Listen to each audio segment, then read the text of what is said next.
Ini pencoblosan udah lebih dari setengah bulan gitu.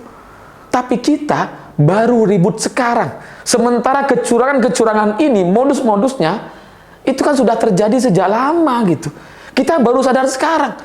Apa nggak brilian ini gitu ya? Suara dicuri, tapi yang dicuri tidak merasa dicuri. Ya ini.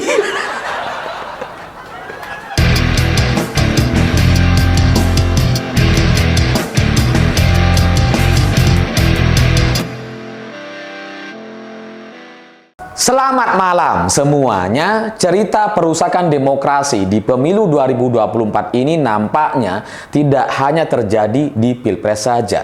Kalau di Pilpres ada operasi bansos, operasi oknum-oknum gitu ya, operasi salah input data, operasi mengacak algoritma dan data-data atau persentase gitu ya. Tapi di Pileg DPR RI ini ternyata modus-modusnya jauh-jauh lebih canggih dibandingkan kecurangan di Pilpres. Karena dalam beberapa hari terakhir ini terjadi penambahan suara atau bahasa lainnya penggelembungan suara dari partai PSI. Karena suara mereka tiba-tiba naik drastis, naik tajam sekali. Norak sekali gitu ya. Naiknya tuh kebanyakan gitu. Sampai orang-orang jadi curiga dan mempermasalahkan atau minimal mempertanyakan kenapa terjadi anomali atau keanehan yang semacam ini. Karena suara PSI yang semula hanya 2, hari ini kemudian menjadi 3, artinya sedikit lagi dia bisa lolos ke Senayan. Dan pembelaan-pembelaan yang disampaikan oleh orang-orang PSI, terutama orang-orang DPP, itu kemudian membuat kita semakin curiga bahwa mereka melakukan kecurangan. Karena pembelaan-pembelaan yang mereka sampaikan adalah pembelaan dari permasalahan yang tidak pernah kita permasalahkan. Karena dari pernyataan DPP mereka bilang bahwa partai lain juga ada kenaikan kok katanya. Yang dari quick count sekian, terus kemudian real count-nya sekian, ada juga penambahan suara. Kenapa hanya PSI yang dipermasalahkan, padahal kita tidak pernah mempermasalahkan perbedaan suara dari quick count dan real count KPU. Yang dipermasalahkan oleh banyak orang hari ini penambahan suara real count KPU milik partai PSI gitu. Kita nggak mempermasalahkan atau perbedaan dengan quick count yang dilakukan oleh lembaga survei. Nggak ada yang mempermasalahkan itu. Yang dipermasalahkan semua orang hari ini adalah penambahan suara di real count KPU yang nilainya, jumlahnya sangat-sangat luar biasa besar. Tidak sewajarnya. Bahwa kemudian PSI bilang bahwa ya yang namanya penambahan suara, partai-partai juga bertambah kok. Persentase itu bisa naik dan turun dan sebagainya. Iya gitu. Penambahan suara kepada semua partai itu pasti terjadi. Kenapa? Karena penghitungannya belum selesai. Kalau penghitungannya sudah selesai, kemudian terjadi penambahan, itu baru salah. Karena ini penghitungan masih terus berlanjut, maka pasti semua partai mendapatkan penambahan suara. Tapi sekali lagi, yang dipermasalahkan oleh kita semua adalah penambahan persentase dari PSI yang sangat-sangat tajam sekali. Karena kalau kita lihat dari sisi angkanya gitu ya, itu tidak normal. Ketika partai-partai yang lain dalam sehari naik 10.000, 11.000 atau hanya 5.000 suara per hari untuk Pileg DPR RI gitu ya, partai PSI hanya dalam kurun waktu 17 jam itu naik sampai 72.000. Bayangkan gitu ya, partai-partai besar yang lain seperti misalkan PDI Perjuangan, Golkar, Gerindra, PKB, Nasdem, sebut aja semuanya yang lolos ke Senayan gitu ya, itu pertambahan suaranya dalam sehari hanya sekitar 10 atau belasan ribu. Mentok-mentok juga 20-25.000 suara per hari. PSI 72.000 hanya dalam kurun waktu 17 jam. Dan secara total dalam 3 hari terakhir ini, partai PSI mendapatkan penambahan suara sebesar 230.000 suara. Sekali lagi ini adalah suara real count KPU. Ini bukan perbandingan antara quick count dengan real count. Nggak ada. Yang kita permasalahkan adalah penambahan suara PSI yang begitu drastis, begitu tajam hanya dalam hitungan hari. Ya karena kalau partai-partai ini bersaing secara sehat, kalau suara-suara yang dihitung itu dihitung secara normal, maka perolehan suara yang sekarang di KPU sudah sudah dihitung lebih dari 50%, maka penambahannya itu pasti itu terpola, terbaca gitu. Kalau sehari-hari biasanya nambah 1.000, ya mereka akan nambah 1.000. Kalau ada partai yang setiap hari nambah sekitar 10-11 ribu, ya cenderung mereka akan bermain di wilayah itu. Nah, PSI ini hanya dalam sehari, kurang dari sehari, nyampe kemudian 72.000 lebih penambahannya. Dan dalam 3 hari sekali lagi 230.000. Dan ini tidak dialami oleh semua partai di Indonesia. Hanya PSI yang bisa begitu. Jadi penjelasan-penjelasan dari KPU, penjelasan dari PSI, orang-orang PSI yang membandingkan dengan data survei, data quick count gitu ya, yang bilang bahwa pasti ada penambahan suara dan sebagainya, itu adalah penjelasan-penjelasan yang ditujukan kepada orang-orang yang tidak paham gitu ya. Jadi mungkin bagi PSI semua orang Indonesia itu bodoh sekali sampai kemudian mereka memberikan penjelasan yang tidak menjelaskan, memberikan penjelasan yang tidak pernah kita permasalahkan.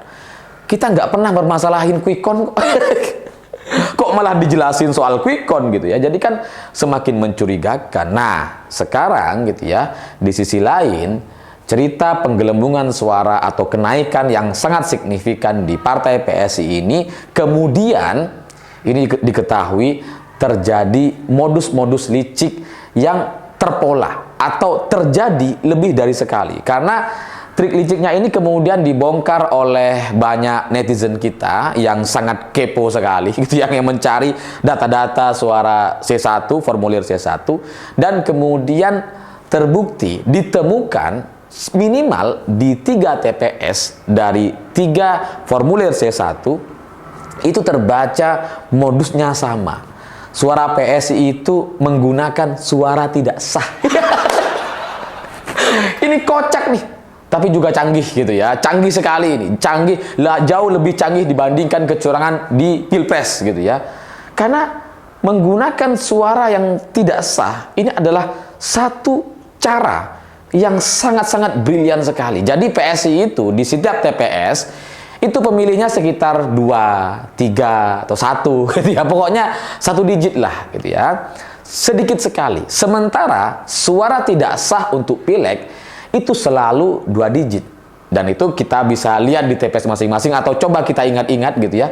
Pasti suara pileg di setiap TPS itu suara tidak sahnya itu lebih dari 1 digit, pasti 2 digit gitu. Nah, di 3 TPS ini kemudian ditemukan bahwa suara PSI itu yang cuma 1, 2, atau 3, atau 4, atau kecil sekali itu kemudian ditukar menjadi suara tidak sah.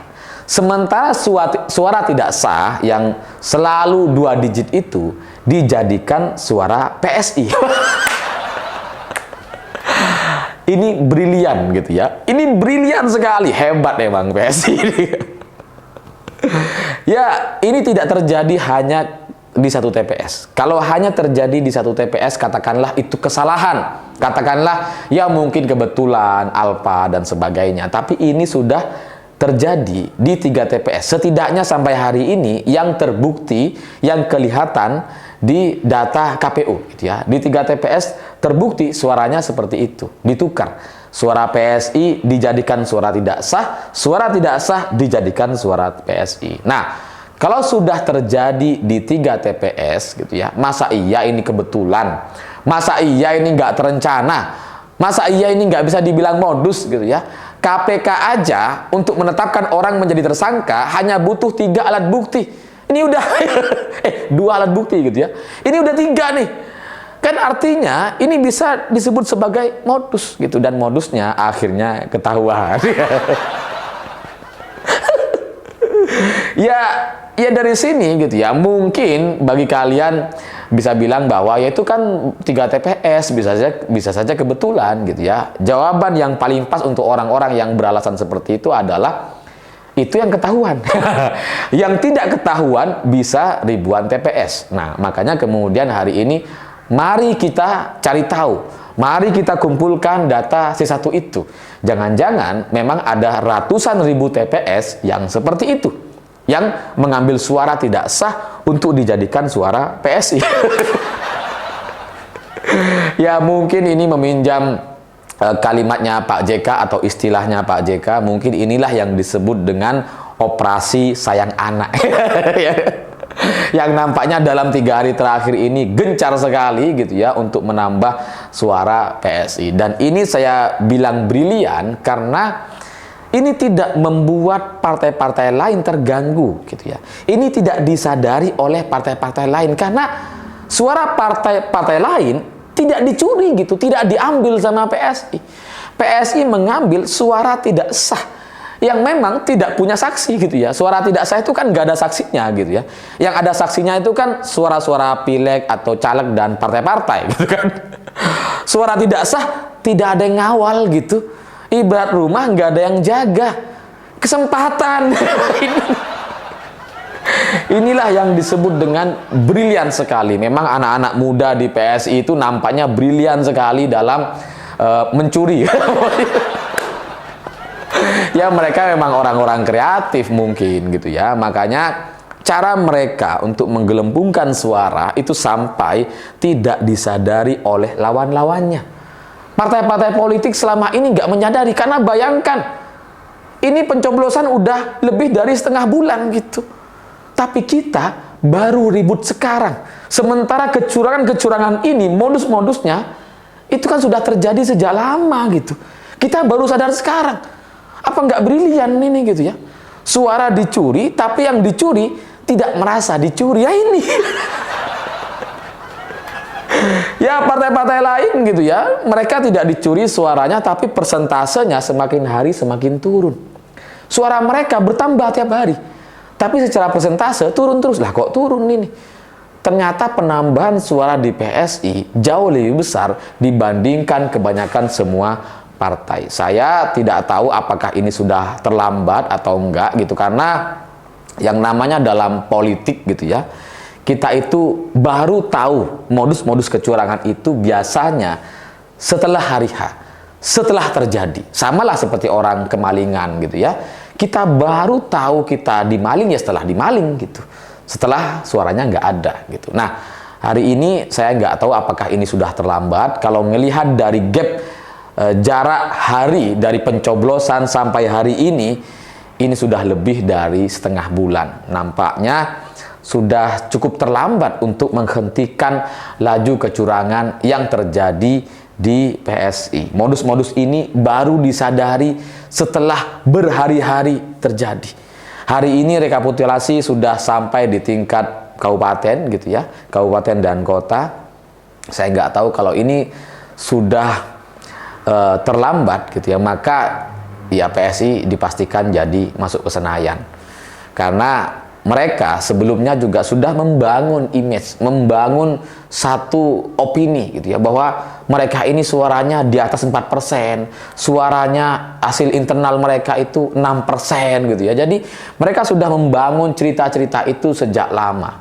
Jadi kalau kemudian nanti mereka lolos ke Senayan, mereka sudah siap dengan semua pertanyaan-pertanyaan kita. Oh, itu memang sesuai dengan survei internal kita. Oh, ini memang terjadi peningkatan suara dan sebagainya gitu. Tapi ya pada akhirnya saya percaya tidak ada modus kecurangan yang bisa disimpan lebih rapi dibandingkan kebenaran. Saya meyakini kalau PSI sampai lolos ke Senayan, maka semua partai, termasuk partai pendukung Prabowo seperti Gerindra, Golkar, dan PAN, itu pasti pada akhirnya akan bersuara. Karena yang dirugikan kalau PSI masuk Senayan adalah semua partai. Karena pasti semua partai tergerus suaranya, termasuk Gerindra gitu ya. Ya PD Perjuangan jelas ya, sebagai partai yang coba dihabisi oleh Jokowi jelas pasti berkurang gitu. Tapi partai-partai dalam koalisi juga pasti akan mengalami penurunan, dan inilah yang mungkin nanti akan menjadi satu titik bahwa hak angket di kecurangan pemilu itu akan menjadi berbeda, sama sekali berbeda dari peta politik hari ini. Dan itu sesuai dengan video saya sebelumnya, yang dimana saya mencurigai bahwa pada akhirnya Prabowo atau Gerindra juga akan menyetujui hak angket DPR untuk kecurangan-kecurangan pemilu. Saya pikir itu. Terima kasih sudah menonton. Begitulah kura-kura.